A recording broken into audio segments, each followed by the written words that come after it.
arte de la guerra. Sun Tzu. Los 13 artículos sobre el arte de la guerra constituyen el más antiguo de los tratados conocidos sobre esta materia, pero, según sus protagonistas, nunca ha sido superado en amplitud y profundidad de conceptos. Puede muy bien considerarse la esencia concentrada de la sabiduría en lo referente a la conducción de la guerra. Buscando entre los teóricos militares del pasado, solo podría hallarse a Clausewitz, al único capaz, en cierto modo, de compararse a Sun Tzu. Su autor, Sun Tzu, personaje real o imaginario, parece ser que vivió los tiempos míticos de los reinos combatientes, hace más de 25 siglos, de los primeros tiempos de la China clásica. Prácticamente no se conoce nada sobre él, pero el prestigio que posteriormente logró con sus escritos lo han situado en un puesto de honor entre los tratadistas militares. 1. Sobre la evaluación. Sun Tzu dice: la guerra es de vital importancia para el Estado. Es el dominio de la vida o de la muerte, el camino hacia la supervivencia o la pérdida del imperio. Es forzoso manejarla bien. No reflexionar seriamente sobre todo lo que le concierne es dar prueba de una culpable indiferencia en lo que respecta a la conservación o pérdida de lo que nos es más querido, y ello no debe ocurrir entre nosotros. Hay que valorarla en términos de 5 factores fundamentales y hacer comparaciones entre diversas condiciones de los bandos rivales, con vistas a determinar el resultado de la guerra. El primero de estos factores es la doctrina, el segundo, el tiempo, el tercero, el terreno, el cuarto, el mando, y el quinto, la disciplina. La doctrina significa aquello que hace que el pueblo esté en armonía con su gobernante, de modo que le siga donde sea, sin temer por sus vidas ni a correr cualquier peligro. El tiempo significa el yin y el yang, la noche y el día, el frío y el calor, días despejados o lluviosos, y el cambio de las estaciones. El terreno implica las distancias, y hace referencia a dónde es fácil o difícil desplazarse, y si es campo abierto o lugares estrechos, y esto influencia las posibilidades de supervivencia. El mando ha de tener como cualidades sabiduría, sinceridad, benevolencia, coraje y disciplina. Por último, la disciplina ha de ser comprendida como la organización del ejército, las graduaciones y rangos entre los oficiales, la regulación de las rutas de suministros y la provisión de material militar al ejército. Estos 5 factores fundamentales han de ser conocidos por cada general. Aquel que los domina, vence. Aquel que no, sale derrotado. Por lo tanto, al trazar los planes, han de compararse los siguientes 7 factores, valorando cada uno con el mayor cuidado. ¿Qué dirigente es más sabio y capaz? ¿Qué comandante posee el mayor talento? ¿Qué ejército obtiene ventajas de la naturaleza y el terreno? ¿En qué ejército se observan mejor las regulaciones y las instrucciones? ¿Qué tropas son más fuertes? ¿Qué ejército tiene oficiales y tropas mejor entrenadas? ¿Qué ejército administra recompensas y castigos de forma más justa? Mediante el estudio de estos 7 factores, seré capaz de adivinar cuál de los 2 bandos saldrá victorioso y cuál será derrotado.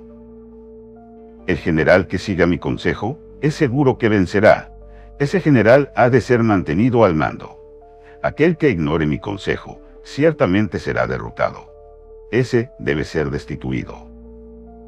Tras prestar atención a mi consejo y planes, el general debe crear una situación que contribuya a su cumplimiento. Por situación quiero decir que debe tomar en consideración la situación del campo y actuar de acuerdo con lo que le es ventajoso. El arte de la guerra se basa en el engaño. Por lo tanto, cuando es capaz de atacar, ha de aparentar incapacidad. Cuando las tropas se mueven, aparentar inactividad. Si está cerca del enemigo, ha de hacerle creer que está lejos. Si está lejos, aparentar que se está cerca. Poner cebos para atraer al enemigo. Golpear al enemigo cuando está desordenado. Prepararse contra él cuando está seguro en todas partes. Evitarle durante un tiempo cuando es más fuerte. Si tu oponente tiene un temperamento colérico, intenta irritarle. Si es arrogante, trata de fomentar su egoísmo. Si las tropas enemigas se hallan bien preparadas tras una reorganización, intenta desordenarlas. Si están unidas, siembra la disensión entre sus filas. Ataca al enemigo cuando no está preparado, y aparece cuando no te espera. Estas son las claves de la victoria para el estratega. Ahora, si las estimaciones realizadas antes de la batalla indican victoria, es porque los cálculos cuidadosamente realizados muestran que tus condiciones son más favorables que las condiciones del enemigo. Si indican derrota, es porque muestran que las condiciones favorables para la batalla son menores. Con una evaluación cuidadosa, uno puede vencer. Sin ella, no puede. Muchas menos oportunidades de victoria tendrá aquel que no realiza cálculos en absoluto. Gracias a este método, se puede examinar la situación y el resultado aparece claramente. 2. Sobre la iniciación de las acciones. Una vez comenzada la batalla, aunque estés ganando, de continuar por mucho tiempo, desanimará a tus tropas y embotará tu espada. Si estás sitiando una ciudad, agotarás tus fuerzas. Si mantienes a tu ejército durante mucho tiempo en campaña, tus suministros se agotarán. Las armas son instrumentos de mala suerte. Emplearlas por mucho tiempo producirá calamidades. Como se ha dicho, los que a hierro matan, a hierro mueren. Cuando tus tropas están desanimadas, tu espada embotada, agotadas tus fuerzas y tus suministros son escasos, hasta los tuyos se aprovecharán de tu debilidad para sublevarse. Entonces, aunque tengas consejeros sabios, al final no podrás hacer que las cosas salgan bien. Por esta causa, he oído hablar de operaciones militares que han sido torpes y repentinas, pero nunca he visto a ningún experto en el arte de la guerra que mantuviese la campaña por mucho tiempo. Nunca es beneficioso para un país dejar que una operación militar se prolongue por mucho tiempo. Como se dice comúnmente, ser rápido como el trueno que retumba antes de que hayas podido taparte los oídos. Veloz como el relámpago que relumbra antes de haber podido pestañear. Por lo tanto, los que no son totalmente conscientes de la desventaja de servirse de las armas, no pueden ser totalmente conscientes de las ventajas de utilizarlas. Los que utilizan los medios militares con pericia, no activan a sus tropas 2 veces, ni proporcionan alimentos en 3 ocasiones con un mismo objetivo. Esto quiere decir que no se debe movilizar al pueblo más de una vez por campaña, y que inmediatamente después de alcanzar la victoria, no se debe regresar al propio país para hacer una segunda movilización. Al principio esto significa proporcionar alimentos para las propias tropas, pero después se quitan los alimentos al enemigo. Si tomas los suministros de armas de tu propio país, pero quitas los alimentos al enemigo, puedes estar bien abastecido de armamento y de provisiones. Cuando un país se empobrece a causa de las operaciones militares, se debe al transporte de provisiones de un lugar distante. Si las transportas de un lugar distante, el pueblo se empobrecerá. Los que habitan cerca de donde está el ejército pueden vender sus cosechas a precios elevados, pero se acaba de este modo el bienestar de la mayoría de la población. Cuando se transportan las provisiones muy lejos, la gente se arruina a causa del alto costo. En los mercados cercanos al ejército, los precios de las mercancías se aumentan. Por lo tanto, las largas campañas militares constituyen una lacra para el país.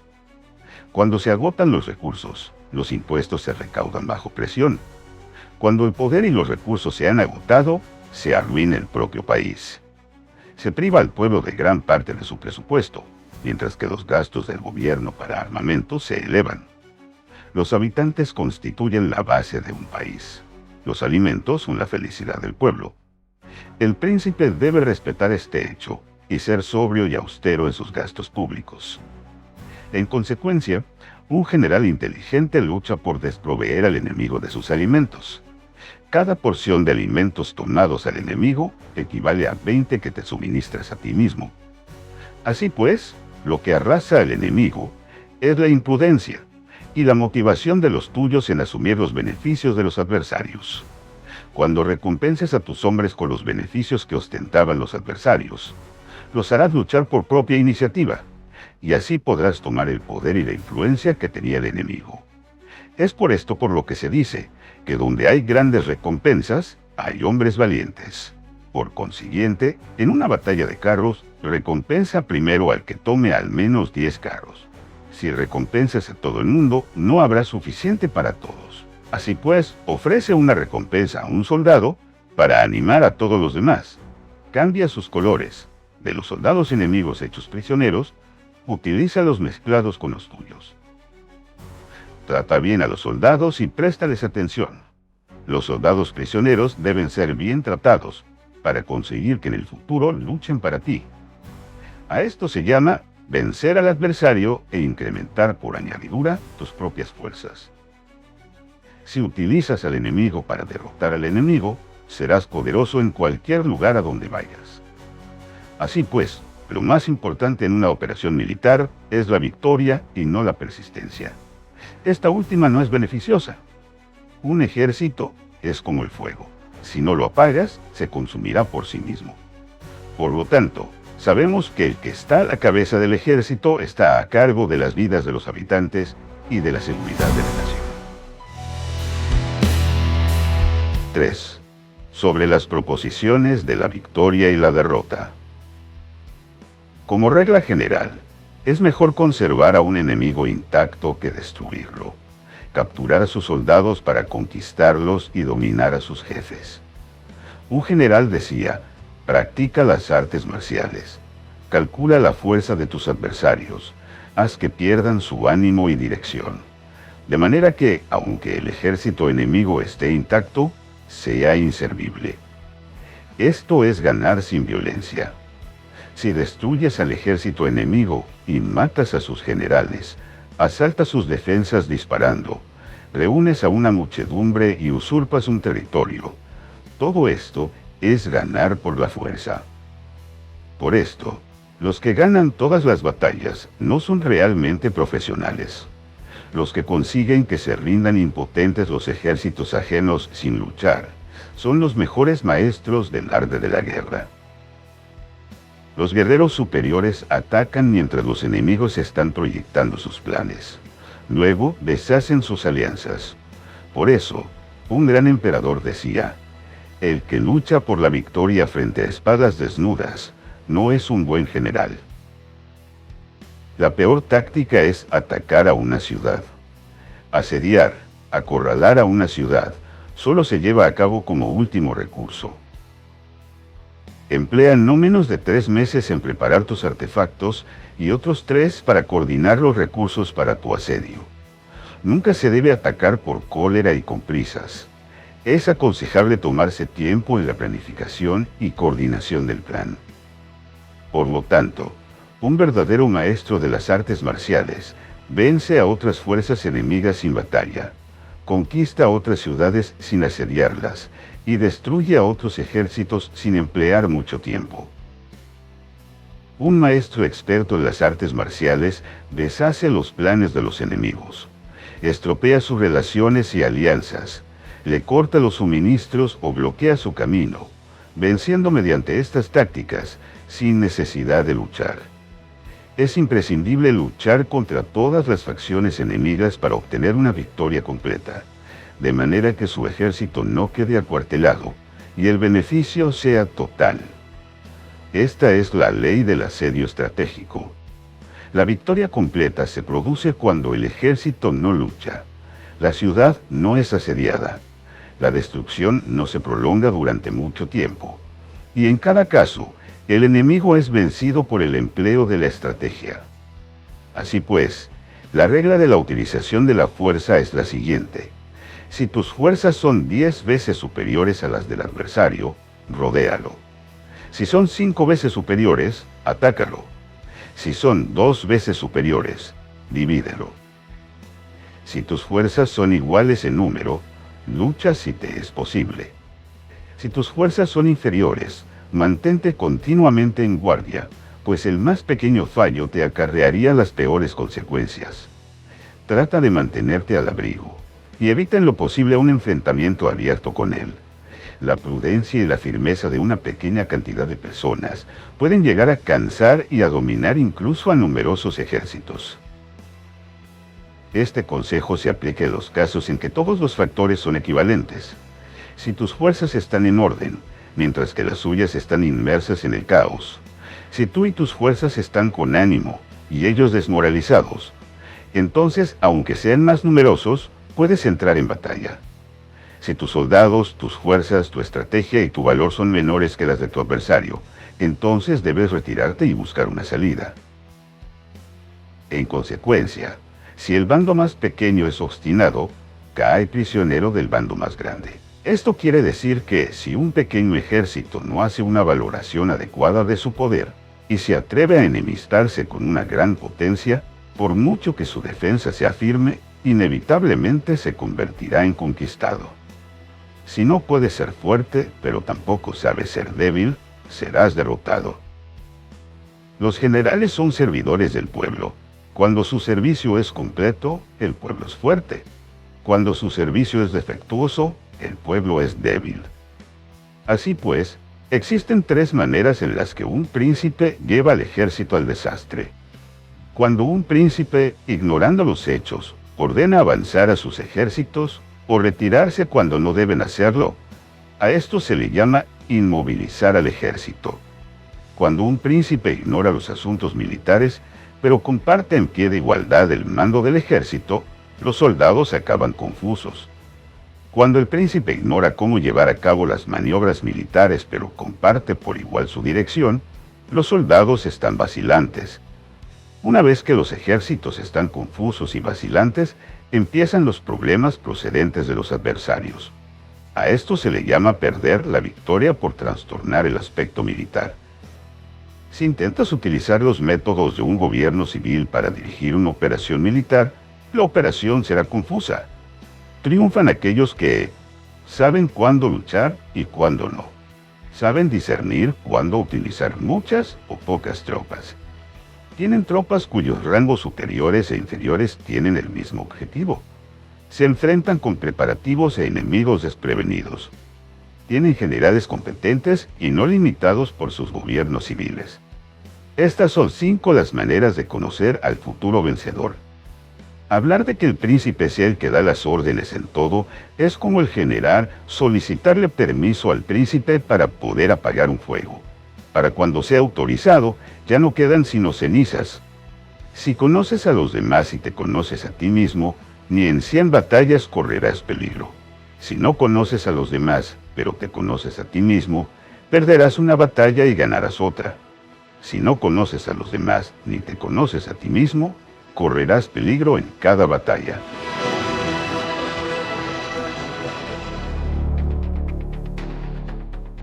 ¡4! Sobre la medida en la disposición de los medios. Antiguamente, los guerreros expertos se hacían a sí mismos invencibles en primer lugar, y después aguardaban para descubrir la vulnerabilidad de sus adversarios. Hacerte invencible significa conocerte a ti mismo. Aguardar para descubrir la vulnerabilidad del adversario significa conocer a los demás. La invencibilidad está en uno mismo, la vulnerabilidad en el adversario. Por esto, los guerreros expertos pueden ser invencibles, pero no pueden hacer que sus adversarios sean vulnerables. Si los adversarios no tienen orden de batalla sobre el que informarse, ni negligencias o fallos de los que aprovecharse, ¿cómo puedes vencerlos aunque estén bien pertrechados? Por esto es por lo que se dice que la victoria puede ser percibida pero no fabricada. La invencibilidad es una cuestión de defensa, la vulnerabilidad una cuestión de ataque. Mientras no hayas observado vulnerabilidades en el orden de batalla de los adversarios, oculta tu propia formación de ataque y prepárate para ser invencible, con la finalidad de preservarte. Cuando los adversarios tienen órdenes de batalla vulnerables, es el momento de salir a atacarlos. La defensa es para tiempos de escasez. El ataque para tiempos de abundancia. Los expertos en defensa se esconden en las profundidades de la tierra. Los expertos en maniobras de ataque se esconden en las más elevadas alturas del cielo. De esta manera pueden protegerse y lograr la victoria total. En situaciones de defensa, acallan las voces y borran las huellas, escondidos como fantasmas y espíritus bajo tierra, invisibles para todo el mundo. En situaciones de ataque, vuestro movimiento es rápido y vuestro grito fulgurante, veloz como el trueno y el relámpago, para los que no se puede uno preparar, aunque vengan del cielo. Prever la victoria cuando cualquiera la puede conocer no constituye verdadera destreza. Todo el mundo elogia la victoria ganada en batalla, pero esa victoria no es realmente tan buena. Todo el mundo elogia la victoria en la batalla, pero lo verdaderamente deseable es poder ver el mundo de lo sutil y darte cuenta del mundo de lo oculto, hasta el punto de ser capaz de alcanzar la victoria donde no existe forma. No se requiere mucha fuerza para levantar un cabello.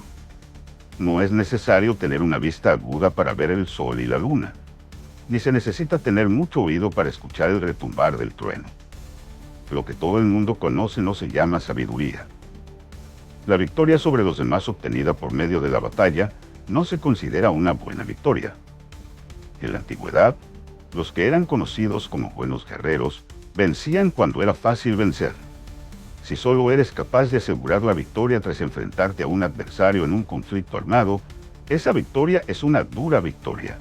Si eres capaz de ver lo sutil y de darte cuenta del mundo de lo oculto, irrumpiendo antes del orden de batalla, la victoria así obtenida es una victoria fácil. Por consecuencia, las victorias de los buenos guerreros no destacan por su inteligencia o su bravura. Así pues, las victorias que ganan en batalla no son debidas a la suerte. Sus victorias no son casualidades, sino que son debidas a haberse situado previamente en posición de poder ganar con seguridad, imponiéndose sobre los que ya han perdido de antemano. La gran sabiduría no es algo obvio. El mérito grande no se anuncia.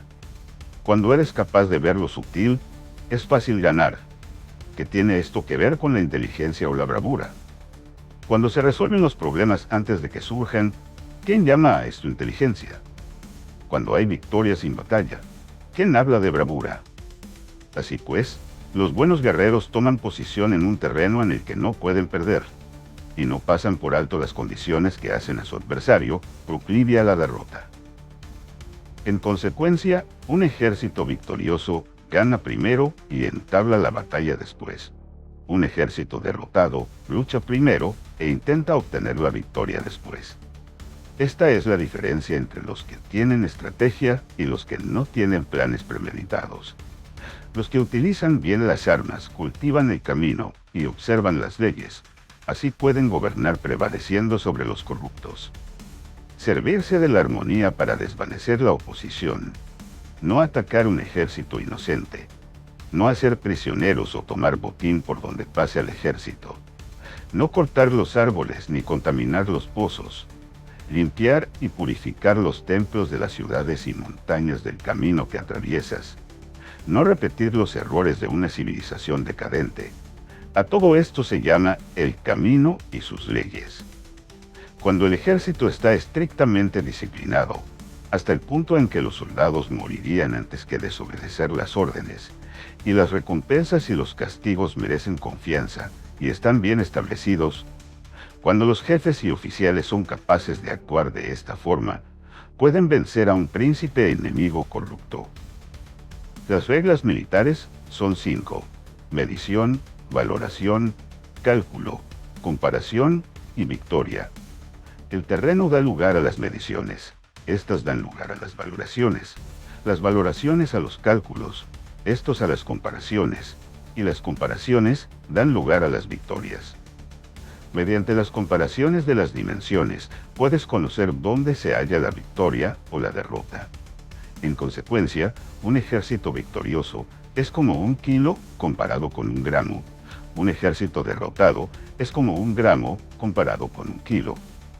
Cuando el que gana consigue que su pueblo vaya a la batalla como si estuviera dirigiendo una gran corriente de agua hacia un cañón profundo, esto es una cuestión de orden de batalla.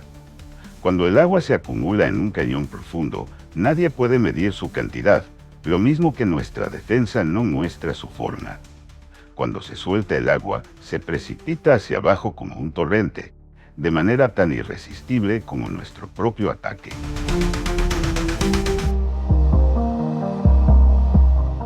5. Sobre la firmeza.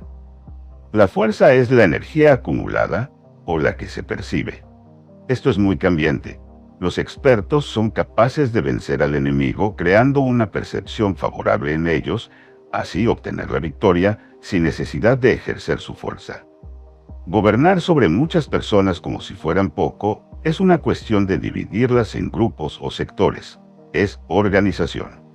Batallar contra un gran número de tropas como si fueran pocas es una cuestión de demostrar la fuerza, símbolos y señales. Se refiere a lograr una percepción de fuerza y poder en la oposición. En el campo de batalla, se refiere a las formaciones y banderas utilizadas para desplegar las tropas y coordinar sus movimientos. Lograr que el ejército sea capaz de combatir contra el adversario sin ser derrotado es una cuestión de emplear métodos ortodoxos o heterodoxos. La ortodoxia y la heterodoxia no es algo fijo, sino que se utilizan como un ciclo. Un emperador que fue un famoso guerrero y administrador hablaba de manipular las percepciones de los adversarios sobre lo que es ortodoxo y heterodoxo, y después atacar inesperadamente, combinando ambos métodos hasta convertirlo en uno, volviéndose así indefinible para el enemigo. Que el efecto de las fuerzas sea como el de piedras arrojadas sobre huevos es una cuestión de lleno y vacío. Cuando induces a los adversarios a atacarte en tu territorio, su fuerza siempre está vacía, en desventaja. Mientras que no compitas en lo que son los mejores, tu fuerza siempre estará llena. Atacar con lo vacío contra lo lleno es como arrojar piedras sobre huevos, de seguro se rompen. Cuando se entabla una batalla de manera directa, la victoria se gana por sorpresa. El ataque directo es ortodoxo, el ataque indirecto es heterodoxo. Solo hay dos clases de ataques en la batalla: el extraordinario por sorpresa y el directo ordinario, pero sus variantes son innumerables. Lo ortodoxo y lo heterodoxo se originan recíprocamente, como un círculo sin comienzo ni fin. ¿Quién podría agotarlos? Cuando la velocidad del agua que fluye alcanza el punto en el que puede mover las piedras, esta es la fuerza directa. Cuando la velocidad y maniobrabilidad del halcón es tal que pueda atacar y matar, esto es precisión. Lo mismo ocurre con los guerreros expertos. Su fuerza es rápida, su precisión certera. Su fuerza es como disparar una catapulta. Su precisión es dar en el objetivo previsto y causar el efecto esperado. El desorden llega del orden. La cobardía surge del valor. La debilidad brota de la fuerza. Si quieres fingir desorden para convencer a tus adversarios y distraerlos, primero tienes que organizar el orden, porque solo entonces puedes crear un desorden artificial. Si quieres fingir cobardía para conocer la estrategia de los adversarios, primero tienes que ser extremadamente valiente, porque solo entonces puedes actuar como tímido de manera artificial. Si quieres fingir debilidad para inducir la arrogancia en tus enemigos, primero has de ser extremadamente fuerte, porque solo entonces puedes pretender ser débil de manera artificial. El orden y el desorden son una cuestión de organización. La cobardía es una cuestión valentía y la de ímpetu.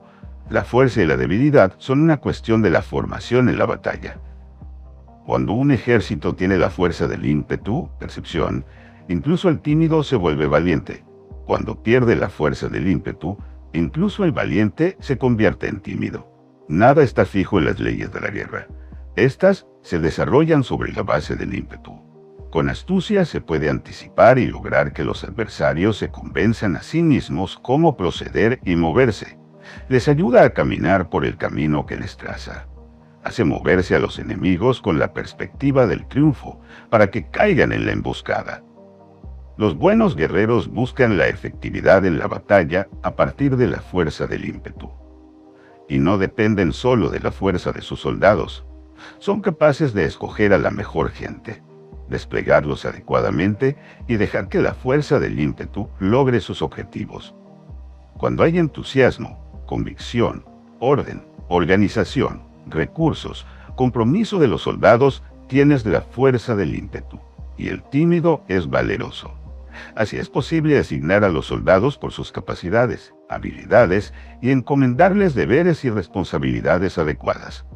El valiente puede luchar, el cuidadoso puede hacer de centinela, y el inteligente puede estudiar, analizar y comunicar. Cada cual es útil. Hacer que los soldados luchen, permitiendo que la fuerza del ímpetu haga su trabajo, es como hacer rodar rocas. Las rocas permanecen inmóviles cuando están en un lugar plano, pero ruedan en un plano inclinado.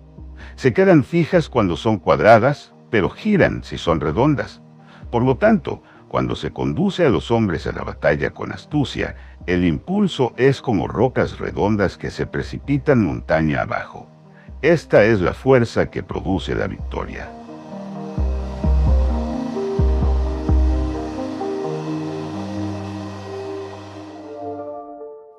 ―6.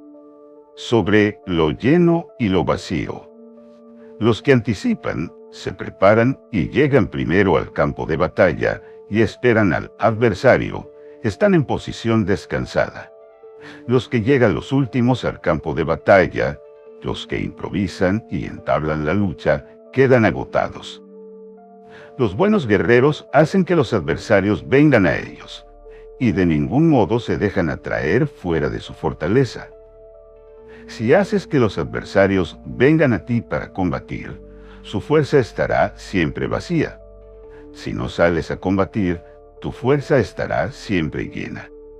Este es el arte de vaciar a los demás y de llenarte a ti mismo. Lo que impulsa a los adversarios a venir hacia ti por propia decisión es la perspectiva de ganar. Lo que desanima a los adversarios de ir hacia ti es la probabilidad de sufrir daños. Cuando los adversarios están en posición favorable, debes cansarlos. Cuando están bien alimentados, cortar los suministros. Cuando están descansando, hacer que se pongan en movimiento. Ataca inesperadamente, haciendo que los adversarios se agoten corriendo para salvar sus vidas. Interrumpe sus provisiones, arrasa sus campos y corta sus vías de aprovisionamiento. Aparece en lugares críticos y ataca donde menos se lo esperen, haciendo que tengan que acudir al rescate. Aparece donde no puedan ir. Se dirige hacia donde menos se lo esperen. Para desplazarte cientos de kilómetros sin cansancio, atraviesa tierras despobladas. Atacar un espacio abierto no significa solo un espacio en el que el enemigo no tiene defensa. Mientras su defensa no sea estricta, el lugar no esté bien guardado, los enemigos se desperdigarán ante ti como si estuvieras atravesando un territorio despoblado. Para tomar infaliblemente lo que atacas, ataca donde no haya defensa. Para mantener una defensa infaliblemente segura, defiende donde no haya ataque. Así, en el caso de los que son expertos en el ataque, sus enemigos no saben por dónde atacar. Cuando se cumplen las instrucciones, las personas son sinceramente leales y comprometidas. Los planes y preparaciones para la defensa implantados con firmeza, siendo tan sutil y reservado que no se revelan las estrategias de ninguna forma, y los adversarios se sienten inseguros, y su inteligencia no les sirve de nada. Sé extremadamente sutil, discreto, hasta el punto de no tener forma. Sé completamente misterioso y confidencial, hasta el punto de ser silencioso. De esta manera podrás dirigir el destino de tus adversarios. Para avanzar sin encontrar resistencia, arremete por sus puntos débiles. Para retirarte de manera esquiva, sé más rápido que ellos. Las situaciones militares se basan en la velocidad. Llega como el viento, muévete como el relámpago, y los adversarios no podrán vencerte. Por lo tanto, cuando quieras entrar en batalla, Incluso si el adversario está atrincherado en una posición defensiva, no podrá evitar luchar si atacas en el lugar en el que debe acudir irremediablemente. Cuando no quieras entrar en batalla, incluso si trazas una línea en el terreno que quieres conservar, el adversario no puede combatir contigo porque le das una falsa pista.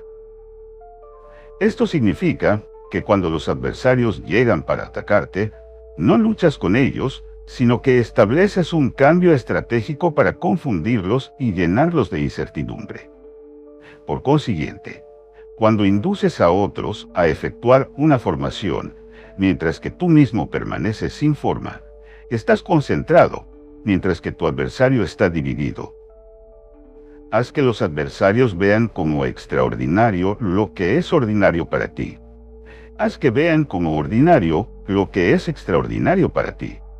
Esto es, inducir al enemigo a efectuar una formación. Una vez vista la formación del adversario, concentras tus tropas contra él. Como tu formación no está a la vista, el adversario dividirá seguramente sus fuerzas. Cuando estás concentrado formando una sola fuerza, mientras que el enemigo está dividido en 10, estás atacando a una concentración de 1 contra 10. Así que tus fuerzas superan a las suyas.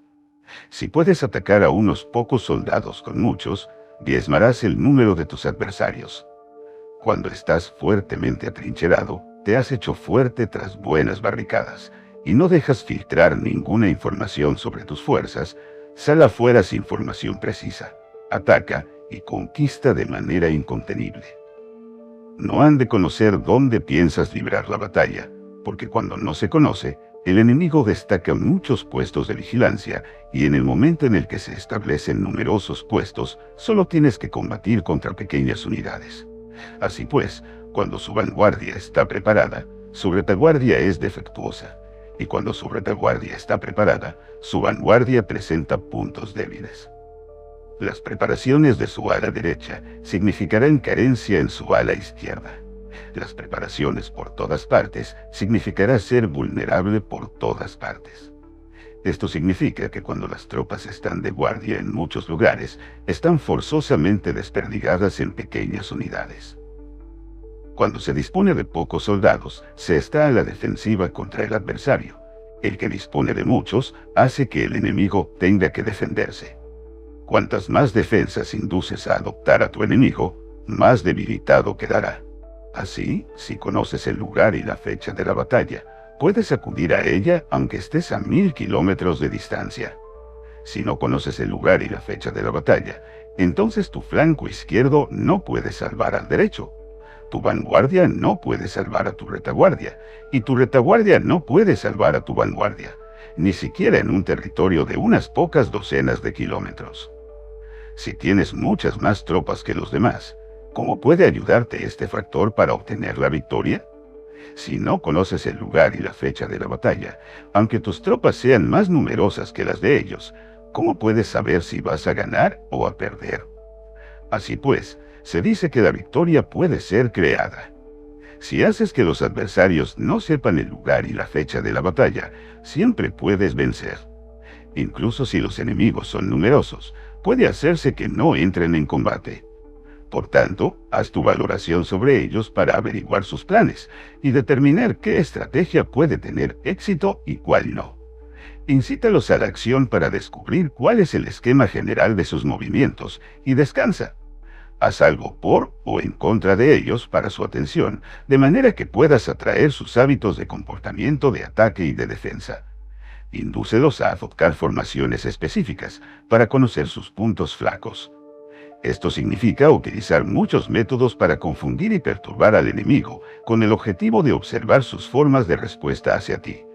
Después de haberlas observadas, actúas en consecuencia, de manera que puedes saber qué clase de situaciones significan vida y cuáles significan muerte. Cuantas más defensas induces a adoptar a tu enemigo, más debilitado quedará. Pruébalos para averiguar sus puntos fuertes y sus puntos débiles. Por lo tanto, el punto final de la formación de un ejército es llegar a la no forma. Cuando no tienes forma, los informadores no pueden descubrir nada, ya que la información no puede crear una estrategia. Una vez que no tienes forma perceptible, no dejas huellas que puedan ser seguidas. Los informadores no encuentran ninguna grieta por donde mirar, y los que están a cargo de la planificación no pueden establecer ningún plan realizable. La victoria sobre multitudes mediante formaciones precisas debe ser desconocida para las multitudes. Todo el mundo conoce la forma mediante la que resultó vencedor, pero nadie conoce la forma mediante la que aseguró la victoria. En consecuencia, la victoria en la guerra no es repetitiva, sino que adapta su forma continuamente. Determinar los cambios apropiados significa no repetir las estrategias previas para obtener la victoria. Para lograrla, puedo adaptarme desde el principio a cualquier formación que los adversarios puedan adoptar. Las formaciones son como el agua. La naturaleza del agua es evitar lo alto e ir hacia abajo. La naturaleza de los ejércitos es evitar lo lleno y atacar lo vacío. El flujo del agua está determinado por la tierra. La victoria viene determinada por el adversario. Así pues, un ejército no tiene formación constante, lo mismo que el agua no tiene forma constante.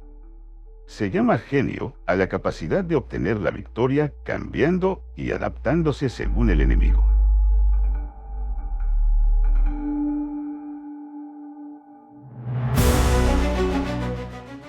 ¡7! Sobre el enfrentamiento directo e indirecto. La regla ordinaria para el uso del ejército es que el mando del ejército reciba órdenes de las autoridades civiles y después reúne y concentra a las tropas, acuartelándolas juntas. Nada es más difícil que la lucha armada. Luchar con otros cara a cara para conseguir ventajas es lo más arduo del mundo. La dificultad de la lucha armada es hacer cercanas las distancias largas y convertir los problemas en ventajas. Mientras que das la apariencia de estar muy lejos, empiezas tu camino y llegas antes que el enemigo. Por lo tanto, haces que su ruta sea larga, atrayéndole con la esperanza de ganar. Cuando emprendes la marcha después que los otros y llegas antes que ellos, conoces la estrategia de hacer que las distancias sean cercanas. Sírvete de una unidad especial para engañar al enemigo, atrayéndole a una falsa persecución, haciéndole creer que el grueso de tus fuerzas está muy lejos. Entonces lanzas una fuerza de ataque sorpresa que llega antes, aunque emprendió el camino después. Por consiguiente, la lucha armada puede ser provechosa y puede ser peligrosa. Para el experto, es provechosa. Para el inexperto, peligrosa. Movilizar a todo el ejército para el combate en aras de obtener alguna ventaja tomaría mucho tiempo. Pero combatir por una ventaja con un ejército incompleto tendría como resultado una falta de recursos. Si te movilizas rápidamente y sin parar día y noche, recorriendo el doble de la distancia habitual, y si luchas por obtener alguna ventaja a miles de kilómetros, tus jefes militares serán hechos prisioneros. Los soldados que sean fuertes llegarán ahí primero. Los más cansados llegarán después. Como regla general, solo lo conseguirá 1 de cada 10. Cuando la ruta es larga, las tropas se cansan. Si han gastado su fuerza en la movilización, llegan agotadas, mientras que sus adversarios están frescos. Así pues, es seguro que serán atacadas. Combatir por una ventaja a 50 kilómetros de distancia frustrará los planes del mando, y como regla general, solo la mitad de los soldados lo harán. Si se combate por obtener una ventaja a 30 kilómetros de distancia, solo 2 de cada 3 soldados los recorrerán. Así pues, un ejército perece si no está equipado, si no tiene provisiones o si no tiene dinero. Estas 3 cosas son necesarias. No puedes combatir para ganar con un ejército no equipado o sin provisiones, lo que el dinero facilita. Por tanto, si ignoras los planes de tus rivales, no puedes hacer alianzas precisas. A menos que conozcas las montañas y los bosques, los desfiladeros y los pasos, y la condición de los pantanos, no puedes maniobrar con una fuerza armada. A menos que utilices guías locales, no puedes aprovecharte de las ventajas del terreno. Solo cuando conoces cada detalle de la condición del terreno puedes maniobrar y guerrear. Por consiguiente, una fuerza militar se usa según la estrategia prevista, se moviliza mediante la esperanza de recompensa y se adapta mediante la división y la combinación. Una fuerza militar se establece mediante la estrategia en el sentido de que distraes al enemigo para que no pueda conocer cuál es tu situación real y no pueda imponer su supremacía. Se moviliza mediante la esperanza de recompensa, en el sentido de que entra en acción cuando ve la posibilidad de obtener una ventaja. Dividir y volver a hacer combinaciones de tropas se hace para confundir al adversario y observar cómo reacciona frente a ti. De esta manera, puedes adaptarte para obtener la victoria. Por eso, cuando una fuerza militar se mueve con rapidez es como el viento. Cuando va lentamente es como el bosque. Es voraz como el fuego e inmóvil como las montañas. Es rápida como el viento, en el sentido que llega sin avisar y desaparece como el relámpago. Es como un bosque porque tiene un orden. Es voraz como el fuego que devasta una planicie, sin dejar tras sí ni una brizna de hierba. Es inmóvil como una montaña cuando se acortela. Es tan difícil de conocer como la oscuridad. Su movimiento es como un trueno que retumba. Para ocupar un lugar, divide a tus tropas. Para expandir tu territorio, divide los beneficios. La regla general de las operaciones militares es desproveer de alimentos al enemigo todo lo que se pueda. Sin embargo, en localidades donde la gente no tiene mucho, es necesario dividir a las tropas en grupos más pequeños para que puedan tomar en diversas partes lo que necesitan, ya que sólo así tendrán suficiente. En cuanto a dividir el botín, significa que es necesario repartirlo entre las tropas para guardar lo que ha sido ganado, no dejando que el enemigo lo recupere. Actúa después de haber hecho una estimación. Gana el que conoce primero la medida de lo que está lejos y lo que está cerca. Esta es la regla general de la lucha armada. El primero que hace el movimiento es el invitado. El último es el anfitrión. El invitado lo tiene difícil, el anfitrión lo tiene fácil. Cerca y lejos significan desplazamiento. El cansancio, el hambre y el frío surgen del desplazamiento. Un antiguo libro que trata de asuntos militares dice: las palabras no son escuchadas, para eso se hacen los símbolos y los tambores. Las banderas y los estandartes se hacen a causa de la ausencia de visibilidad. Símbolos, tambores, banderas y estandartes se utilizan para concentrar y unificar los oídos y los ojos de los soldados. Una vez que están unificados, el valiente no puede actuar solo, ni el tímido puede retirarse solo. Esta es la regla general del empleo de un grupo. Unificar los oídos y los ojos de los soldados significa hacer que miren y escuchen al unísono, de manera que no caigan en la confusión y el desorden. Las señales se utilizan para indicar direcciones e impedir que los individuos vayan a donde se les antoje. Así pues, en batallas nocturnas utiliza fuegos y tambores, y en batallas diurnas sírvete de banderas y estandartes para manipular los oídos y los ojos de los soldados. Utiliza muchas señales para confundir las percepciones del enemigo y hacerle temer tu temible poder militar. De esta forma, haces desaparecer la energía de sus ejércitos y desmoralizas a sus generales. En primer lugar, has de ser capaz de mantenerte firme en tu corazón. Solo entonces puedes desmoralizar a los generales enemigos. Por esto la tradición afirma que los habitantes de otros tiempos tenían la firmeza para desmoralizar, y la antigua ley de los que conducían carros de combate decía que cuando la mente original es firme, la energía fresca es victoriosa.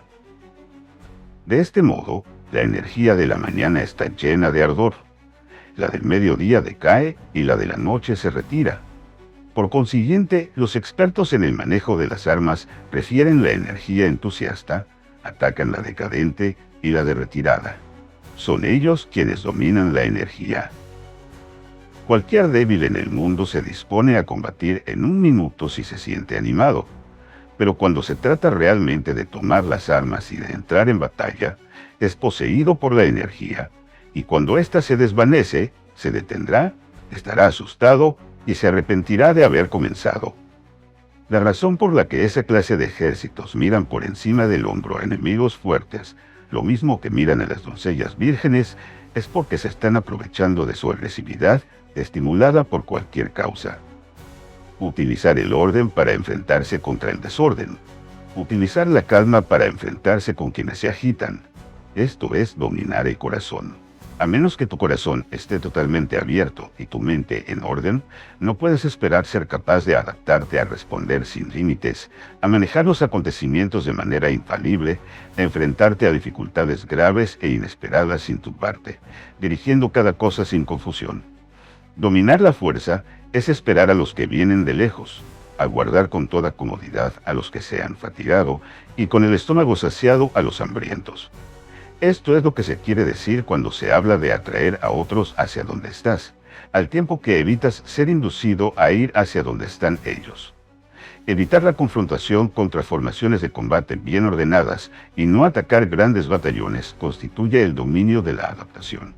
Por tanto, la regla general de las operaciones militares es no enfrentarse a una gran montaña ni oponerse al enemigo de espaldas a esta. Esto significa que, si los adversarios están en un terreno elevado, no debes atacarles cuesta arriba, y que cuando efectúan una carga cuesta abajo, no debes hacerles frente. No persigas a los enemigos cuando finjan una retirada, ni ataques tropas expertas. Si los adversarios huyen de repente antes de agotar su energía, seguramente hay emboscadas esperándote para atacar a tus tropas. En este caso, debes retener a tus oficiales para que no se lancen en su persecución. No consumas la comida de sus soldados. Si el enemigo abandona de repente sus provisiones, estas han de ser probadas antes de ser comidas por si están envenenadas. No detengas a ningún ejército que esté en camino a su país. Bajo estas circunstancias, un adversario luchará hasta la muerte. Hay que dejarle una salida a un ejército rodeado. Muéstrales una manera de salvar la vida para que no estén dispuestos a luchar hasta la muerte, y así podrás aprovecharte para atacarles. No presiones a un enemigo desesperado. Un animal agotado seguirá luchando, pues esa es la ley de la naturaleza. Estas son las leyes de las operaciones militares.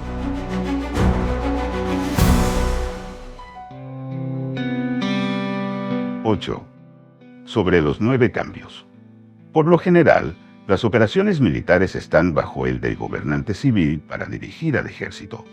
El general no debe levantar su campamento en un terreno difícil.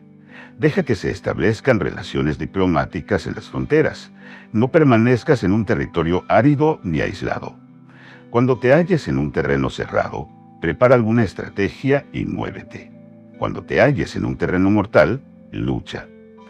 Terreno cerrado significa que existen lugares escarpados que te rodean por todas partes, de manera que el enemigo tiene movilidad, que puede llegar e irse con libertad, pero a ti te es difícil salir y volver. Cada ruta debe ser estudiada para que sea la mejor. Hay rutas que no debes usar, ejércitos que no han de ser atacados, ciudades que no deben ser rodeadas, terrenos sobre los que no se debe combatir, y órdenes de gobernantes civiles que no deben ser obedecidas. En consecuencia, los generales que conocen las variables posibles para aprovecharse del terreno saben cómo manejar las fuerzas armadas. Si los generales no saben cómo adaptarse de manera ventajosa, aunque conozcan la condición del terreno, no pueden aprovecharse de él. Si están al mando de ejércitos pero ignoran las artes de la total adaptabilidad, aunque conozcan el objetivo a lograr, no pueden hacer que los soldados luchen por él. Si eres capaz de ajustar la campaña, cambiar conforme al ímpetu de las fuerzas, entonces la ventaja no cambia, y los únicos que son perjudicados son los enemigos. Por esta razón, no existe una estructura permanente. Si puedes comprender totalmente este principio, puedes hacer que los soldados actúen en la mejor forma posible. Por lo tanto, las consideraciones de la persona inteligente siempre incluyen el analizar objetivamente el beneficio y el daño. Cuando considera el beneficio, su acción se expande. Cuando considera el daño, sus problemas pueden resolverse. El beneficio y el daño son interdependientes, y los sabios los tienen en cuenta. Por ello, lo que retiene a los adversarios es el daño. Lo que les mantiene ocupados es la acción, y lo que les motiva es el beneficio. Cansa a los enemigos manteniéndolos ocupados y no dejándoles respirar. Pero antes de lograrlo, tienes que realizar previamente tu propia labor. Esa labor consiste en desarrollar un ejército fuerte, un pueblo próspero, una sociedad armoniosa y una manera ordenada de vivir. Así pues, la norma general de las operaciones militares consiste en no contar con que el enemigo no acuda, sino confiar en poseer lo que no puede ser atacado. Si puedes recordar siempre el peligro cuando estás a salvo y el caos en tiempos de orden, permanece atento al peligro y al caos mientras no tengan todavía forma, y evítalos antes de que se presenten. Esta es la mejor estrategia de todas. Por esto, existen 5 rasgos que son peligrosos en los generales. Los que están dispuestos a morir pueden perder la vida. Los que quieren preservar la vida pueden ser hechos prisioneros. Los que son dados a los apasionamientos irracionales pueden ser ridiculizados. Los que son muy puritanos pueden ser deshonrados. Los que son compasivos pueden ser turbados. Si te presentas en un lugar que con toda seguridad los enemigos se precipitarán a defender, las personas compasivas se apresurarán invariablemente a rescatar a sus habitantes, causándose a sí mismos problemas y cansancio. Estos son 5 rasgos que constituyen defectos en los generales y que son desastrosos para las operaciones militares. Los buenos generales son de otra manera. Se comprometen hasta la muerte, pero no se aferran a la esperanza de sobrevivir. Actúan de acuerdo con los acontecimientos en forma racional y realista, sin dejarse llevar por las emociones ni estar sujetos a quedar confundidos. Cuando ven una buena oportunidad, son como tigres. En caso contrario, cierran sus puertas.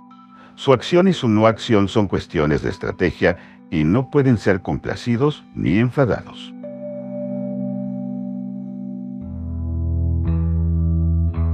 9. Sobre la distribución de los medios. Las maniobras militares son el resultado de los planes y las estrategias en la manera más ventajosa para ganar. Determinan la movilidad y efectividad de las tropas. Si vas a colocar tu ejército en posición de observar al enemigo, atraviesa rápido las montañas y vigílalos desde un valle. Considera el efecto de la luz y mantente en la posición más elevada del valle. Cuando combatas en una montaña, ataca desde arriba hacia abajo y no al revés. Combate estando cuesta abajo y nunca cuesta arriba. Evita que el agua divida tus fuerzas. Aléjate de las condiciones desfavorables lo antes que te sea posible. No te enfrentes a los enemigos dentro del agua. Es conveniente dejar que pasen la mitad de sus tropas y en ese momento dividirlas y atacarlas. No te sitúes río abajo. No camines en contra de la corriente ni en contra del viento. Si acampas en la ribera de un río, tus ejércitos pueden ser sorprendidos de noche, empujados a ahogarse, o se les puede colocar veneno en la corriente. Tus barcas no deben ser amarradas corriente abajo, para impedir que el enemigo aproveche la corriente lanzando sus barcas contra ti. Si atraviesas pantanos, hazlo rápidamente. Si te encuentras frente a un ejército en medio de un pantano, permanece cerca de sus plantas acuáticas o respaldado por los árboles. En una llanura, toma posiciones desde las que sea fácil maniobrar, manteniendo las elevaciones del terreno detrás y a tu derecha, estando las partes más bajas delante y las más altas detrás. Generalmente un ejército prefiere un terreno elevado y evita un terreno bajo. Aprecia la luz y detesta la oscuridad. Los terrenos elevados son estimulantes y por lo tanto la gente se halla a gusto en ellos. Además son convenientes para adquirir la fuerza del ímpetu. Los terrenos bajos son húmedos, lo cual provoca enfermedades y dificulta el combate. Cuida de la salud física de tus soldados con los mejores recursos disponibles. Cuando no existe la enfermedad en un ejército, se dice que éste es invencible. Donde haya montículos y terraplenes, sitúate en su lado soleado, manteniéndolo siempre a tu derecha y detrás. Colocarse en la mejor parte del terreno es ventajoso para una fuerza militar. La ventaja en una operación militar consiste en aprovecharse de todos los factores beneficiosos del terreno. Cuando llueve río arriba y la corriente trae consigo la espuma, si quieres cruzarlo, espera a que escampe. Siempre que un terreno presente barrancos infranqueables, lugares cerrados, trampas, riesgos, grietas y prisiones naturales, debes abandonarlo rápidamente y no acercarte a él. En lo que a mí concierne, siempre me mantengo alejado de estos accidentes del terreno de manera que los adversarios estén más cerca de ellos que yo. Doy la cara a estos accidentes de manera que queden a espaldas del enemigo. Entonces, estás en situación ventajosa y él tiene condiciones desfavorables. Cuando un ejército se está desplazando, si atraviesa territorios montañosos con muchas corrientes de agua y pozos, o pantanos cubiertos de juncos, o bosques vírgenes llenos de árboles y vegetación, es imprescindible escudriñarlos totalmente y con cuidado, ya que estos lugares ayudan a las emboscadas y a los espías. Es esencial bajar del caballo y escudriñar el terreno por si existen tropas escondidas para tenderte una emboscada. También podría ser que hubiera espías al acecho, observándote y escuchando tus instrucciones y movimientos. Cuando el enemigo está cerca, pero permanece calmo, quiere decir que se halla en una posición fuerte. Cuando está lejos, pero intenta provocar hostilidades, quiere que avances. Si además su posición es accesible, eso quiere decir que le es favorable. Si un adversario no conserva la posición que le es favorable por las condiciones del terreno y se sitúa en otro lugar conveniente, debe ser porque existe alguna ventaja táctica para obrar de esta manera. Si se mueven los árboles, es que el enemigo se está acercando. Si hay obstáculos entre los matorrales, es que has tomado un mal camino. La idea de poner muchos obstáculos entre la maleza es hacerte pensar que existen tropas emboscadas escondidas en medio de ella. Si los pájaros alzan el vuelo, hay tropas emboscadas en el lugar. Si los animales están asustados, existen tropas atacantes. Si se elevan columnas de polvo altas y espesas, hay carros que se están acercando. Si son bajas y anchas, se acercan soldados a pie. Humaredas esparcidas significan que se está cortando leña. Pequeñas polvaredas que van y vienen indican que hay que levantar el campamento. Si los emisarios del enemigo pronuncian palabras humildes mientras que éste incrementa sus preparativos de guerra, esto quiere decir que va a avanzar. Cuando se pronuncian palabras altisonantes y se avanza ostentosamente, es señal de que el enemigo se va a retirar. Si sus emisarios vienen con palabras humildes, envía espías para observar al enemigo y comprobarás que está aumentando sus preparativos de guerra. Cuando los carros ligeros salen en primer lugar y se sitúan en los flancos, están estableciendo un frente de batalla. Si los emisarios llegan pidiendo la paz sin firmar un tratado, significa que están tramando algún complot. Si el enemigo dispone rápidamente a sus carros en filas de combate, es que está esperando refuerzos. No se precipitarán para un encuentro ordinario si no entienden que les ayudará, o debe haber una fuerza que se halla a distancia y que es esperada en un determinado momento para unir sus tropas y atacarte. Conviene anticipar, prepararse inmediatamente para esta eventualidad. Si la mitad de sus tropas avanza y la otra mitad retrocede, es que el enemigo piensa atraerte a una trampa. El enemigo está fingiendo en este caso confusión y desorden, para incitarte a que avances. Si los soldados enemigos se apoyan unos entre otros, es que están hambrientos. Si los aguadores beben en primer lugar, es que las tropas están sedientas. Si el enemigo ve una ventaja pero no la aprovecha, es que está cansado. Si los pájaros se reúnen en el campo enemigo, es que el lugar está vacío. Si hay pájaros sobrevolando una ciudad, el ejército ha huido. Si se producen llamadas nocturnas, es que los soldados enemigos están atemorizados. Tienen miedo y están inquietos, y por eso se llaman unos a otros. Si el ejército no tiene disciplina, esto quiere decir que el general no es tomado en serio.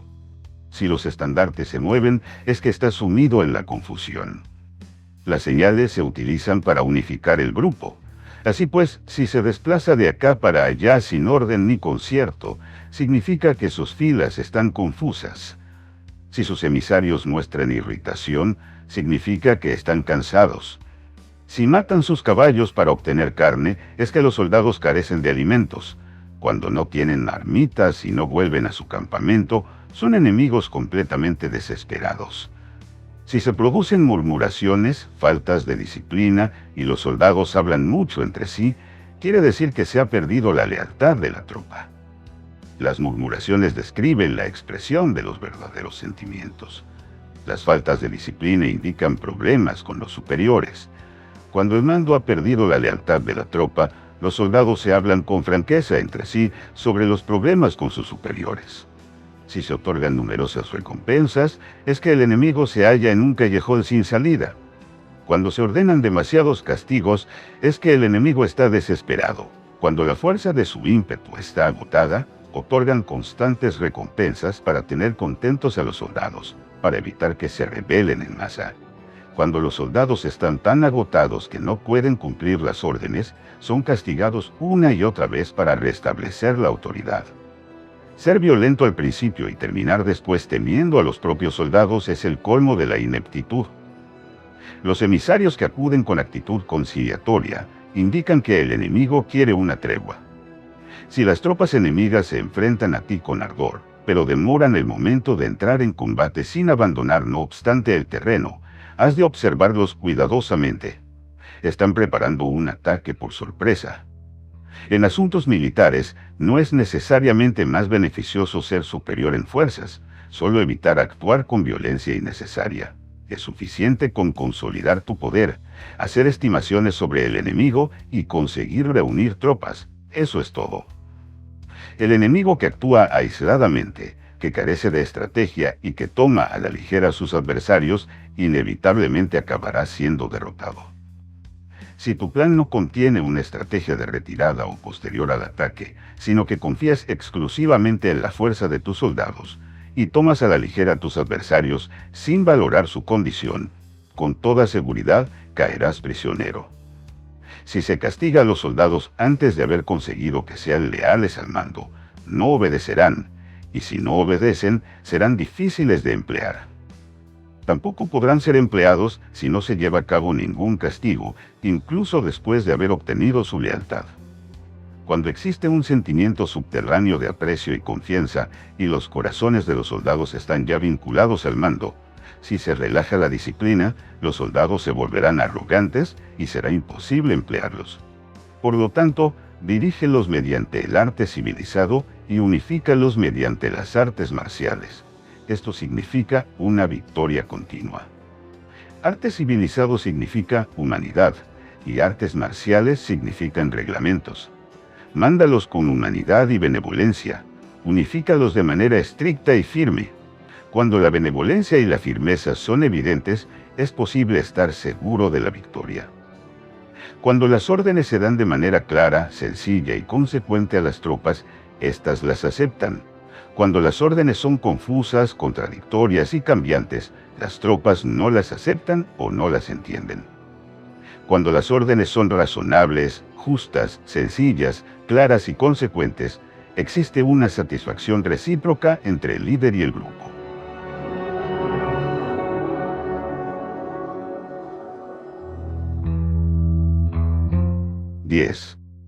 Sobre la topología. Algunos terrenos son fáciles, otros difíciles, algunos neutros, otros estrechos, accidentados o abiertos. Cuando el terreno sea accesible, sé el primero en establecer tu posición, eligiendo las alturas soleadas, una posición que sea adecuada para transportar los suministros. Así tendrás ventaja cuando libres la batalla.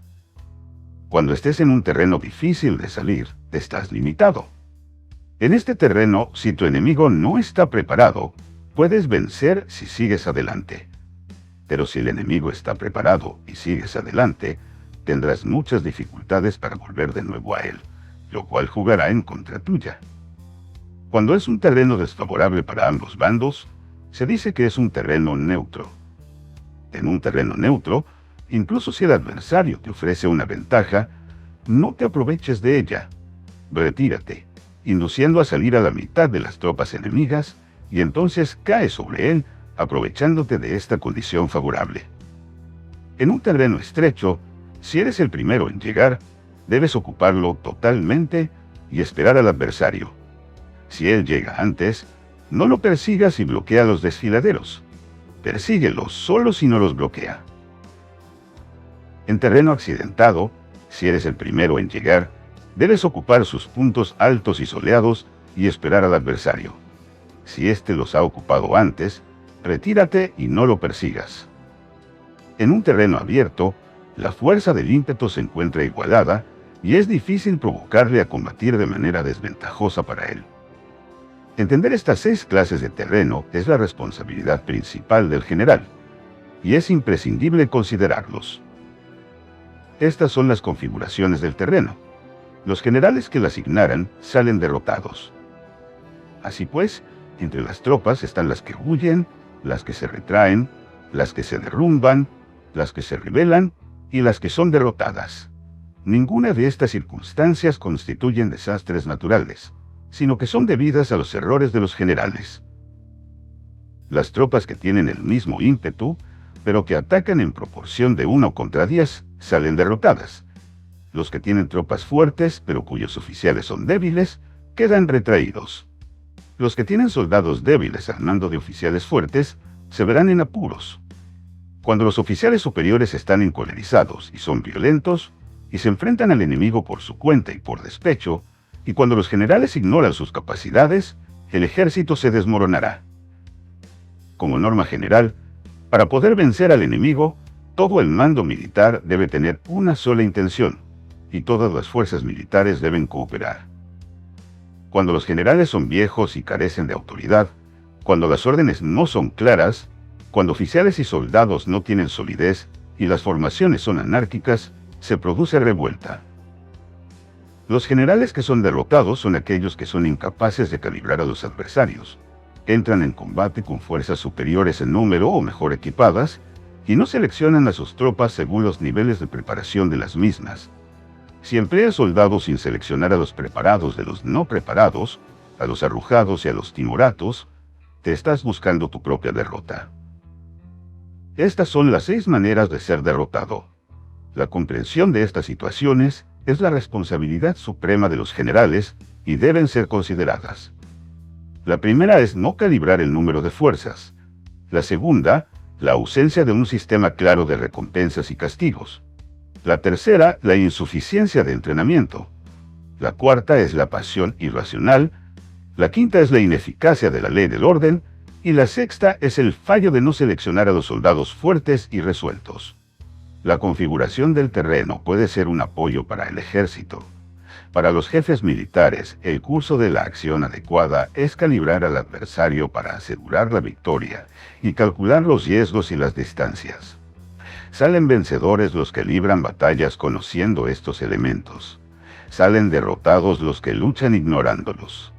Por lo tanto, cuando las leyes de la guerra señalan una victoria segura, es claramente apropiado entablar batalla, incluso si el gobierno ha dado órdenes de no atacar. Si las leyes de la guerra no indican una victoria segura, es adecuado no entrar en batalla, aunque el gobierno haya dado la orden de atacar. De este modo, se avanza sin pretender la gloria, se ordena la retirada sin evitar la responsabilidad, con el único propósito de proteger a la población y en beneficio también del gobierno. Así se rinde un servicio valioso a la nación. Avanzar y retirarse en contra de las órdenes del gobierno no se hace por interés personal, sino para salvaguardar las vidas de la población y en auténtico beneficio del gobierno. Servidores de esta talla son muy útiles para un pueblo. Mira por tus soldados como miras por un recién nacido. Así estarán dispuestos a seguirte hasta los valles más profundos. Cuida de tus soldados como cuidas de tus queridos hijos, y morirán gustosamente contigo. Pero si eres tan amable con ellos que no los puedes utilizar, si eres tan indulgente que no les puedes dar órdenes, tan informal que no puedes disciplinarlos, tus soldados serán como niños mimados y por lo tanto inservibles. Las recompensas no deben utilizarse solas, ni debe confiarse solamente en los castigos. En caso contrario, las tropas, como niños mimosos, se acostumbran a disfrutar o a quedar resentidas por todo. Esto es dañino y los vuelve inservibles. Si sabes que tus soldados son capaces de atacar, pero ignoras si el enemigo es invulnerable a un ataque, tienes solo la mitad de posibilidades de ganar. Si sabes que tu enemigo es vulnerable a un ataque, pero ignoras si tus soldados son capaces de atacar, solo tienes la mitad de posibilidades de ganar.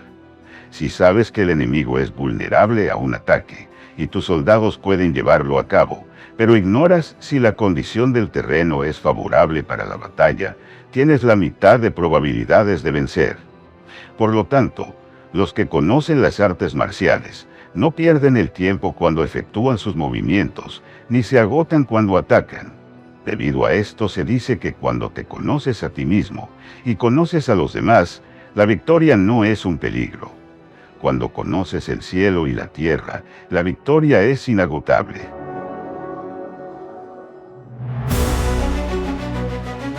11. Sobre las 9 clases de terreno. Conforme a las leyes de las operaciones militares, existen 9 clases de terreno. Si intereses locales luchan entre sí en su propio territorio, a este se le llama terreno de dispersión. Cuando los soldados están apegados a su casa y combaten cerca de su hogar, pueden ser dispersados con facilidad. Cuando penetras en un territorio ajeno, pero no lo haces en profundidad, a este se le llama terreno ligero. Esto significa que los soldados pueden regresar fácilmente. El territorio que puede resultarte ventajoso si lo tomas, y ventajoso al enemigo si es él quien lo conquista, se llama terreno clave. Un terreno de lucha inevitable es cualquier enclave defensivo o paso estratégico. Un territorio igualmente accesible para ti y para los demás se llama terreno de comunicación.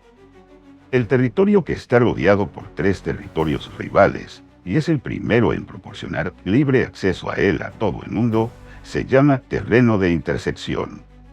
El terreno de intersección es aquel en el que convergen las principales vías de comunicación, uniéndolas entre sí. Sé el primero en ocuparlo, y la gente tendrá que ponerse de tu lado. Si lo obtienes, te encuentras seguro. Si lo pierdes, corres peligro. Cuando penetras en profundidad en un territorio ajeno y dejas detrás muchas ciudades y pueblos, a este terreno se le llama difícil. Es un terreno del que es difícil regresar. Cuando atraviesas montañas boscosas, desfiladeros abruptos u otros accidentes difíciles de atravesar, a esto se le llama terreno desfavorable. Cuando el acceso es estrecho y la salida es tortuosa, de manera que una pequeña unidad enemiga puede atacarte, aunque tus tropas sean más numerosas, a este se le llama terreno cercado. Si eres capaz de una gran adaptación, puedes atravesar este territorio. Si solo puedes sobrevivir en un territorio luchando con rapidez, y si es fácil morir si no lo haces, a este se le llama terreno mortal. Las tropas que se encuentran en un terreno mortal están en la misma situación que si se encontraran en una barca que se hunde o una casa ardiendo. Así pues, no combatas en un terreno de dispersión. No te detengas en un terreno ligero. No ataques en un terreno clave ocupado por el enemigo. No dejes que tus tropas sean divididas en un terreno de comunicación. En terrenos de intersección, establece comunicaciones. En terrenos difíciles, entra aprovisionado. En terrenos desfavorables, continúan marchando. En terrenos cercados, haz planes. En terrenos mortales, lucha. En un terreno de dispersión, los soldados pueden huir. Un terreno ligero es cuando los soldados han penetrado en territorio enemigo, pero todavía no tienen las espaldas cubiertas. Por eso, sus mentes no están realmente concentradas y no están listos para la batalla. No es ventajoso atacar al enemigo en un terreno clave. Lo que es ventajoso es llegar el primero a él. No debe permitirse que quede aislado el terreno de comunicación para poder servirse de las rutas de suministros. En terrenos de intersección, estarás salvo si estableces alianzas. Si las pierdes, te encontrarás en peligro. En terrenos difíciles, entrar aprovisionado significa reunir todo lo necesario para estar ahí mucho tiempo. En terrenos desfavorables, ya que no puedes atrincherarte en ellos, debes apresurarte a salir. En terrenos cercados, introduce tácticas sorpresas. Si las tropas caen en un terreno mortal, todo el mundo luchará de manera espontánea. Por esto se dice: sitúa a las tropas en un terreno mortal y sobrevivirán. Los que eran antes considerados como expertos en el arte de la guerra eran capaces de hacer que el enemigo perdiera contacto entre su vanguardia y su retaguardia, la confianza entre las grandes y las pequeñas unidades, el interés recíproco para el bienestar de los diferentes rangos, el apoyo mutuo entre gobernantes y gobernados, el alistamiento de soldados y la coherencia de sus ejércitos. Estos expertos entraban en acción cuando les era ventajoso y se retenían en caso contrario. Introducían cambios para confundir al enemigo, atacándolos aquí y allá, aterrorizándolos y sembrando en ellos la confusión, de tal manera que no les daban tiempo para hacer planes. Se podría preguntar cómo enfrentarse a fuerzas enemigas numerosas y bien organizadas que se dirigen hacia ti. La respuesta es quitarles en primer lugar algo que aprecien, y después te escucharán. La rapidez de acción es el factor esencial de la condición de la fuerza militar, aprovechándose de los errores de los adversarios, desplazándose por caminos que no esperan y atacando cuando no están en guardia. Esto significa que para aprovecharse de la falta de preparación, de visión y de cautela de los adversarios, es necesario actuar con rapidez, y que sin dudas, esos errores no te servirán de nada. En una invasión, por regla general, cuanto más se adentran los invasores en el territorio ajeno, más fuertes se hacen, hasta el punto de que el gobierno nativo no puede ya expulsarlos. Escoge campos fértiles y las tropas tendrán suficiente para comer. Cuida de su salud y evita el cansancio, consolida su energía, aumenta su fuerza. Que los movimientos de tus tropas y la preparación de tus planes sean insondables. Consolida la energía más entusiasta de tus tropas, ahorra las fuerzas sobrantes, mantén en secreto tus formaciones y tus planes, permaneciendo insondable para los enemigos, y espera que se produzca un punto vulnerable para avanzar. Sitúa a tus tropas en un punto que no tenga salida, de manera que tengan que morir antes de poder escapar. Porque, ante la posibilidad de la muerte, ¿qué no estarán dispuestas a hacer? Los guerreros dan entonces lo mejor de sus fuerzas. Cuando se hallan ante un grave peligro, pierden el miedo. Cuando no hay ningún sitio donde ir, permanecen firmes. Cuando están totalmente implicados en un terreno, se aferran a él. Si no tienen otra opción, lucharán hasta el final. Por esta razón los soldados están vigilantes sin tener que ser estimulados, se alistan sin tener que ser llamados a filas, son amistosos sin necesidad de promesas, y se puede confiar de ellos sin necesidad de órdenes.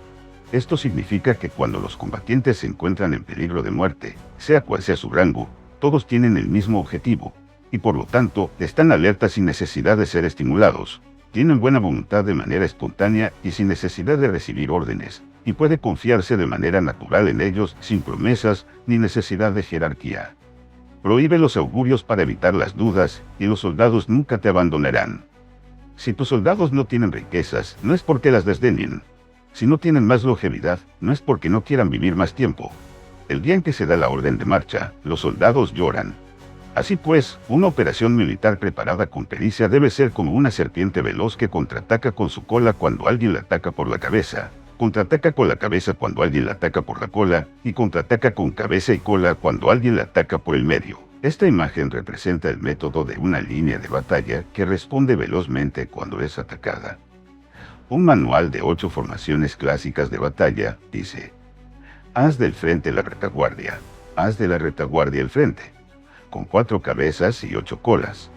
Haz que la cabeza esté en todas partes, y cuando el enemigo arremeta por el centro, cabeza y cola acudirán al rescate. Puede preguntarse la cuestión de si es posible hacer que una fuerza militar sea como una serpiente rápida. La respuesta es afirmativa. Incluso las personas que se tienen antipatía, encontrándose en el mismo barco, se ayudarán entre sí en caso de peligro de zozobrar. Es la fuerza de la situación la que hace que esto suceda. Por esto, no basta con depositar la confianza en caballos atados y ruedas fijadas. Se atan los caballos para formar una línea de combate estable, y se fijan las ruedas para hacer que los carros no se puedan mover. Pero aún así, esto no es suficientemente seguro, ni se puede confiar en ello. Es necesario permitir que haya variantes a los cambios que se hacen, poniendo a los soldados en situaciones mortales, de manera que combatan de forma espontánea y se ayuden unos a otros codo con codo. Este es el camino de la seguridad y de la obtención de una victoria cierta. La mejor organización es hacer que se exprese el valor y mantenerlo constante. tener éxito tanto con tropas débiles como con tropas aguerridas se basa en la configuración de las circunstancias. Si obtienes la ventaja del terreno, puedes vencer a los adversarios, incluso con tropas ligeras y débiles. Cuanto más te sería posible si tienes tropas poderosas y aguerridas. Lo que hace posible la victoria a ambas clases de tropas es las circunstancias del terreno. Por lo tanto, los expertos en operaciones militares logran la cooperación de la tropa, de tal manera que dirigir un grupo es como dirigir a un solo individuo que no tiene más que una sola opción. Corresponde al general ser tranquilo, reservado, justo y metódico. Sus planes son tranquilos y absolutamente secretos para que nadie pueda descubrirlos. Su mando es justo y metódico, así que nadie se atreve a tomarlo a la ligera. Puede mantener a sus soldados sin información y en completa ignorancia de sus planes. Cambia sus acciones y revisa sus planes, de manera que nadie pueda reconocerlos. Cambia de lugar su emplazamiento y se desplaza por caminos sinuosos, de manera que nadie pueda anticiparse. Puedes ganar cuando nadie puede entender en ningún momento cuáles son tus intenciones. Dice un gran hombre: el principal engaño que se valora en las operaciones militares no se dirige solo a los enemigos, sino que empieza por las propias tropas para hacer que le sigan a uno sin saber a dónde van. Cuando un general fija una meta a sus tropas, es como el que sube a un lugar elevado y después retira la escalera. Cuando un general se adentra muy en el interior del territorio enemigo, está poniendo a prueba todo su potencial. Ha hecho quemar las naves a sus tropas y destruir sus casas. Así las conduce como un rebaño, y todos ignoran hacia dónde se dirigen. Incumbe a los generales reunir a los ejércitos y ponerlos en situaciones peligrosas. También han de examinar las adaptaciones a los diferentes terrenos, las ventajas de concentrarse o dispersarse, y las pautas de los sentimientos y situaciones humanas.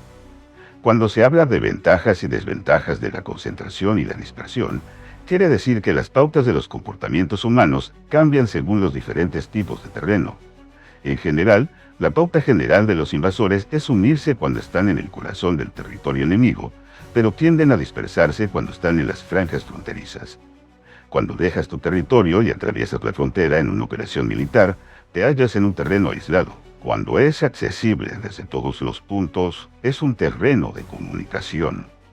Cuando te adentras en profundidad, estás en un terreno difícil. Cuando penetras poco, estás en un terreno ligero. Cuando a tus espaldas se hallen espesuras infranqueables y delante pasajes estrechos, estás en un terreno cercado. Cuando no haya ningún sitio a donde ir, se trata de un terreno mortal. Así pues, en un terreno de dispersión, yo unificaría las mentes de los soldados. En un terreno ligero, las mantendría en contacto. En un terreno clave, les haría apresurarse para tomarlo. En un terreno de intersección, prestaría atención a la defensa. En un terreno de comunicación, establecería sólidas alianzas. En un terreno difícil, aseguraría suministros continuados. En un terreno desfavorable, urgiría a mis tropas a salir rápidamente de él. En un terreno cercado, cerraría las entradas. En un terreno mortal, indicaría a mis tropas que no existe ninguna posibilidad de sobrevivir. Por esto, la psicología de los soldados consiste en resistir cuando se ven rodeados, luchar cuando no se puede evitar y obedecer en casos extremos. Hasta que los soldados no se ven rodeados, no tienen la determinación de resistir al enemigo hasta alcanzar la victoria. Cuando están desesperados, presentan una defensa unificada. Por ello, los que ignoran los planes enemigos no pueden preparar alianzas. Los que ignoran las circunstancias del terreno no pueden hacer maniobrar a sus fuerzas. Los que no utilizan guías locales no pueden aprovecharse del terreno. Los militares y un gobierno eficaz deben conocer todos estos factores. Cuando el ejército de un gobierno eficaz ataca un gran territorio, el pueblo no se puede unir. Cuando su poder sobrepasa a los adversarios, es imposible hacer alianzas. Si puedes averiguar los planes de tus adversarios, Aprovéchate del terreno y haz maniobrar al enemigo de manera que se encuentre indefenso. En este caso, ni siquiera un gran territorio puede reunir suficientes tropas para detenerte. Por lo tanto, si no luchas por obtener alianzas, ni aumentas el poder de ningún país, pero extiendes tu influencia personal amenazando a los adversarios, todo ello hace que el país y las ciudades enemigas sean vulnerables. Otorga recompensas que no estén reguladas y da órdenes desacostumbradas. Considera la ventaja de otorgar recompensas que no tengan precedentes. Observa cómo el enemigo hace promesas sin tener en cuenta los códigos establecidos. Maneja las tropas como si fueran una sola persona. Empléalas en tareas reales, pero no les hables. Motívalas con recompensas, pero no les comentes los perjuicios posibles. Emplea a tus soldados solo en combatir, sin comunicarles tu estrategia. Déjales conocer los beneficios que les esperan, pero no les hables de los daños potenciales. Si la verdad se filtra, tu estrategia puede hundirse. Si los soldados empiezan a preocuparse, se volverán vacilantes y temerosos. Colócalos en una situación de posible exterminio y entonces lucharán para vivir. Ponles en peligro de muerte y entonces sobrevivirán. Cuando las tropas afrontan peligros, son capaces de luchar por la victoria. Así pues, la tarea de una operación militar es fingir acomodarse a las intenciones del enemigo. Si te concentras totalmente en este, puedes matar a su general aunque estés a kilómetros de distancia. A esto se llama cumplir el objetivo con pericia. Al principio te acomodas a sus intenciones, después matas a sus generales. Esta es la pericia en el cumplimiento del objetivo. Así pues, el día en que se declara la guerra, se cierran las fronteras, se rompen los salvoconductos e impiden el paso de emisarios. Los asuntos se deciden rigurosamente desde que se comienza a planificar y establecer la estrategia desde la casa o cuartel general. El rigor en los cuarteles generales en la fase de planificación se refiere al mantenimiento del secreto. Cuando el enemigo ofrece oportunidades, aprovéchalas inmediatamente. Entérate primero de lo que pretende y después anticípate a él. Mantén la disciplina y adáptate al enemigo para determinar el resultado de la guerra. Así, al principio eres como una doncella y el enemigo abre sus puertas. Entonces, tú eres como una liebre suelta y el enemigo no podrá expulsarte.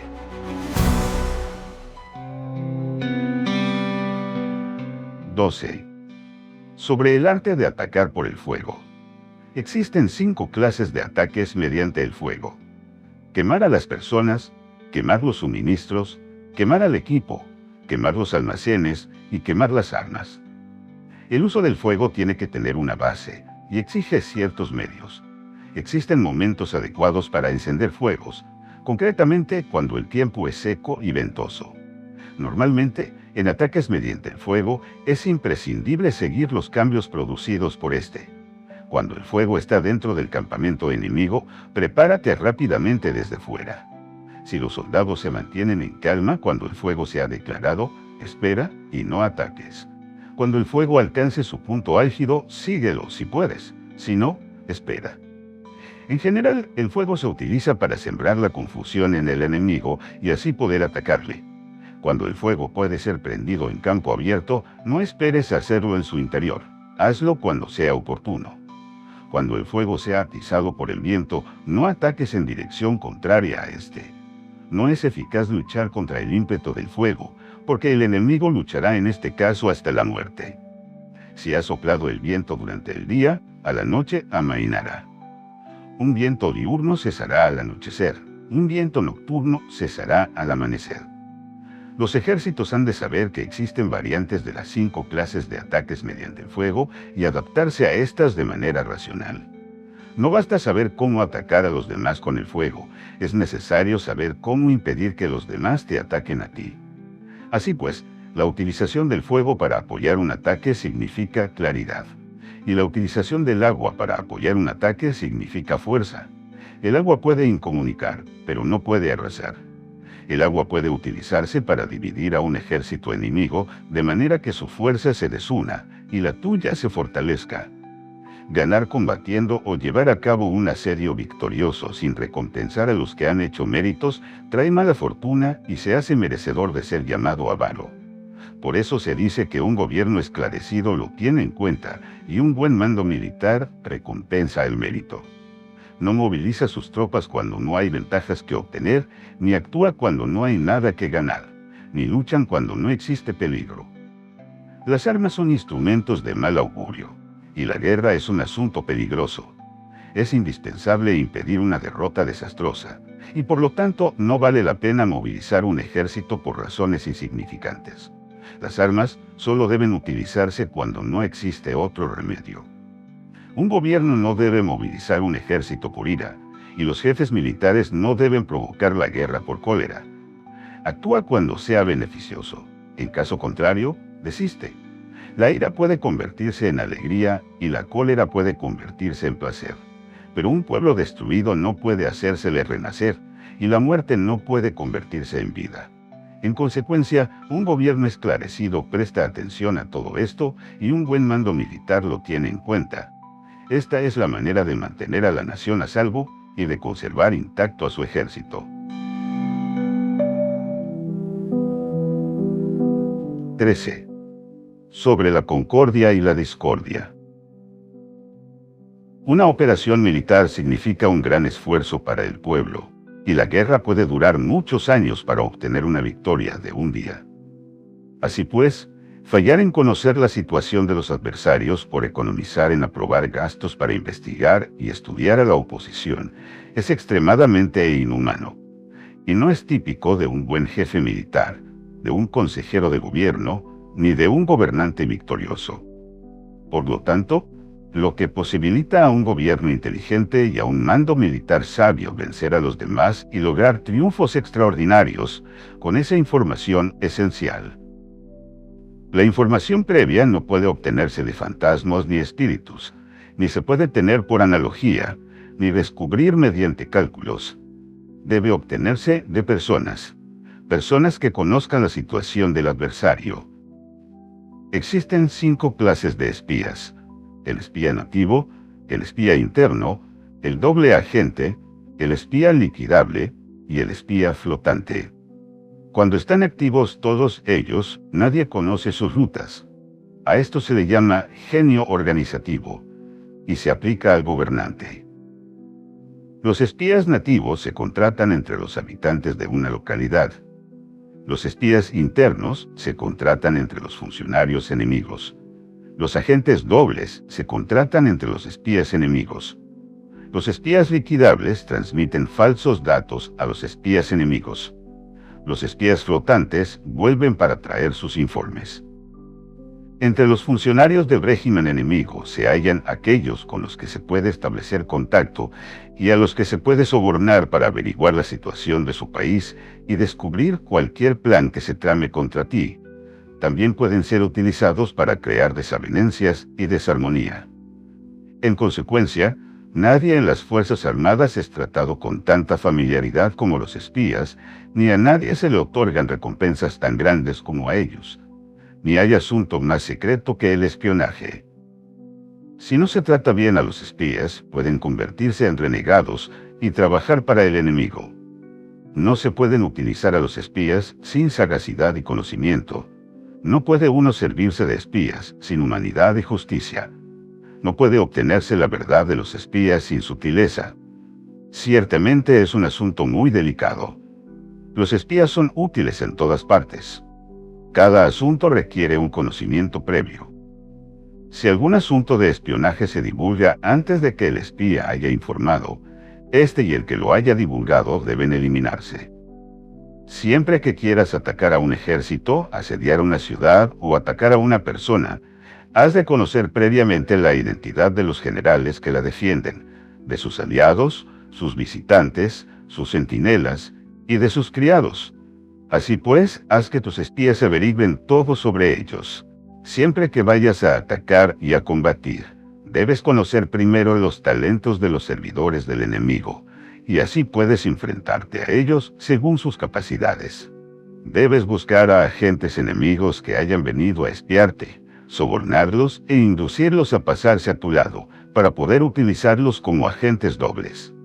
Con la información obtenida de esta manera, puedes encontrar espías nativos y espías internos para contratarlos. Con la información obtenida de estos, puedes fabricar información falsa sirviéndote de espías liquidables. Con la información así obtenida, puedes hacer que los espías flotantes actúen según los planes previstos. Es esencial para un gobernante conocer las 5 clases de espionaje, y este conocimiento depende de los agentes dobles. Así pues, estos deben ser bien tratados. Así, solo un gobernante brillante o un general sabio que pueda utilizar a los más inteligentes para el espionaje puede estar seguro de la victoria. El espionaje es esencial para las operaciones militares, y los ejércitos dependen de él para llevar a cabo sus acciones. No será ventajoso para el ejército actuar sin conocer la situación del enemigo, y conocer la situación del enemigo no es posible sin el espionaje.